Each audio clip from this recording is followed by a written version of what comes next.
Welcome to the Deep Dive, the show that cuts through the noise and gets you the intel that matters. Hey. We are jumping right in today into a space where traditional finance is really starting to collide with decentralized innovation. Right. Real-world asset tokenization. Exactly. RWA. Specifically, we're looking at ONDO Finance, ticker ONDO. It has been the center of some really intense volatility. And we know why. We do. Because these market behemoths, the whales, are aggressively accumulating. We're seeing figures like Arthur Hayes stacking up over $41 million in LDO. In a really short time, too. Yeah, with single transactions adding nearly 4 million tokens at a time. So that kind of move, that concentrated buying, it makes you stop and ask. Is this real structural growth, or is this just market manipulation? That's the mission for today. Right. Our mission is a full deep dive into ONDO. We're pulling from market analyses, some crucial regulatory updates from early December 2025, and on-chain data. And the goal is to understand this battle. You've got this incredible fundamental strength pulling the price up.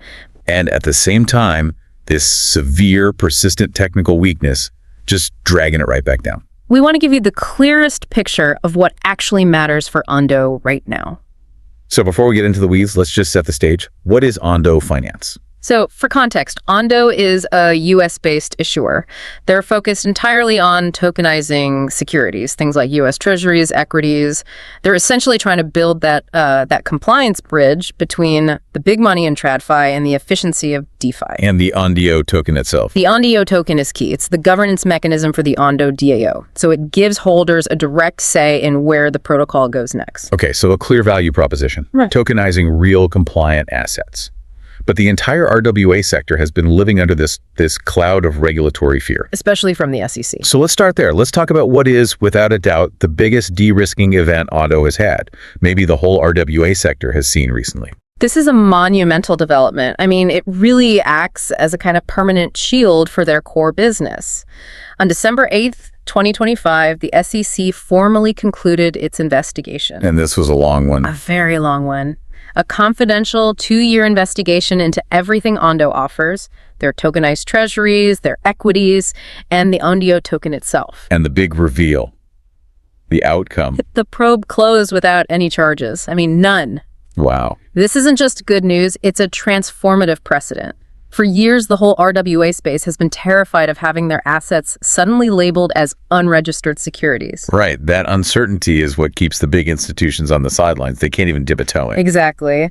So when the SEC closes a 2-year probe with no action, what does that tell Wall Street about ONDO's specific model? It tells them that the way they do it, the way they structure permission and issue these tokens, it passed the ultimate stress test. It passed muster under intense SEC scrutiny. It removes this massive legal overhang that's been there for years. So if you're an institutional client thinking about tokenized treasuries, this clearance is your green light. It validates ONDO's whole compliance-first strategy. It positions them as the leader who already navigated the jungle and came out the other side. They have, fundamentally de-risked their foundation. But this wasn't an accident, right? They've been building towards it. I'm thinking about the acquisition of Oasis Pro. What did that get them? Oh, that was a genius move. It bought them the compliant rails they absolutely needed. Through that, they got critical SEC-registered licenses, a broker-dealer, a transfer agent, and this is the big one, an ATS license. Okay, for someone listening who needs the quick version for a meeting, what is an ATS? An ATS is an alternative trading system. Okay. Think of it as a compliant, regulated place to trade securities that isn't, say, the New York Stock Exchange. Having that license in-house means ONDO can legally handle secondary market trading for their tokenized assets. And it all follows U.S. securities laws. Which is mandatory for any real institutional adoption. So you get the SEC clearance as a shield. You acquire the infrastructure to actually do compliant trading. And now they're getting proactive with lawmakers, too. Absolutely. The timing is perfect. Joining the Blockchain Association right after the clearance, that signals a shift. From defense to offense. Exactly. They're not just reacting anymore. They're actively trying to shape future RWA policy in the U.S. And the wider system is starting to support this asset class, too, right? The CFTC pilot program. Yes. That program now lets tokenized RWAs like ONDO's treasuries be used as collateral for derivatives. Which is another huge step for legitimacy. It pulls these assets into regulated, traditional derivative markets. The whole environment has flipped from a headwind to a tailwind for them. Okay, that's the fundamental case. It sounds rock solid. Let's pivot to the market, because this is where theory just smashes into reality. Despite these huge wins, the price action is all about the drama of whale accumulation. Let's dig into Arthur Hayes. Right. This is where it gets complicated. His activity is, it's both a massive vote of confidence and a huge risk factor. When someone like Hayes, a major voice in the market, piles over $41 million into ONDO in a month, that sends a signal. The signal being that smart money believes the SEC win is the real deal. It validates the long-term thesis, yes. But here's the contradiction. If the fundamentals are so strong and conviction is so high, why hasn't the price taken off? And why is this accumulation actually dangerous? It seems backward. And that's the critical thinking warning we have to give. Okay. The accumulation is a good sign, but the concentration of that holding introduces a severe liquidity risk. We call it a supply shock. Walk us through what that would look like here, a supply shock scenario. Okay, so crypto markets, especially for altcoins, have much thinner liquidity than, say, Apple stock. Right, the order books are smaller. Much smaller. So if Hayes or another whale decides to distribute, meaning they move that entire $41 million position onto exchanges to sell, The market can't handle it. the order books just cannot absorb that much volume that quickly. So this flood of supplies hits a wall of low demand, and it would trigger a rapid, honestly, a catastrophic price drop. And that would trigger liquidations and panic selling from everyone else. It would start a cascade. Absolutely. The sheer size of that one holding makes the asset incredibly fragile in the short term, no matter how strong the fundamentals are. So the whale basically controls short-term price discovery. Precisely. And for you, listening, you need to remember that watching influencers is not an investment strategy. A whale might be buying to build influence, just to dump on the retail excitement they create, or they might just be rebalancing a billion-dollar portfolio, and ONDO is a tiny piece. You have to do your own research here. That structural fragility you mentioned is the perfect segue to the technicals, because this is where we see the paradox in its purest form. SEC clearance, whale buying, and yet the price is just technically weak. Stuck. It is the ultimate disconnect. ONDO is in a deep correction, trading about, 77% below its all-time high of $2.14. And is that just an ONDO problem? Not entirely. It's largely sector-wide pessimism. The altcoin liquidity crunch, capital is fleeing to Bitcoin. I saw the altcoin season index. Yeah, it's at 19 out of 100. Yeah. Extremely low. So basically, sector fear is drowning out ONDO's good news. So the bullish fundamentals are fighting a very bearish tide. Let's define the technical battlefield. The price is hovering around 50 cents. What is the absolute floor we need to watch? The single most crucial line in the sand is the support zone at 45 cents. 0.45. Yes. All quantitative models flag that as the high-stakes tripwire. If ONDO breaks and closes below 45 cents, it suggests the selling pressure is just too strong.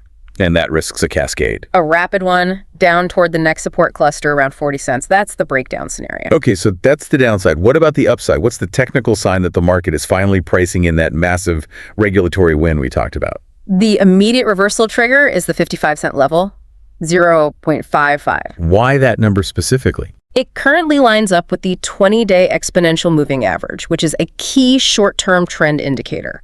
A decisive close above 55 cents, and this is important, on sustained high volume.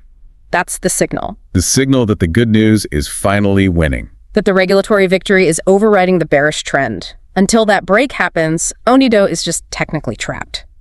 And long-term resistance. Much higher, near 83 cents, where you'll find the 200-day simple moving average.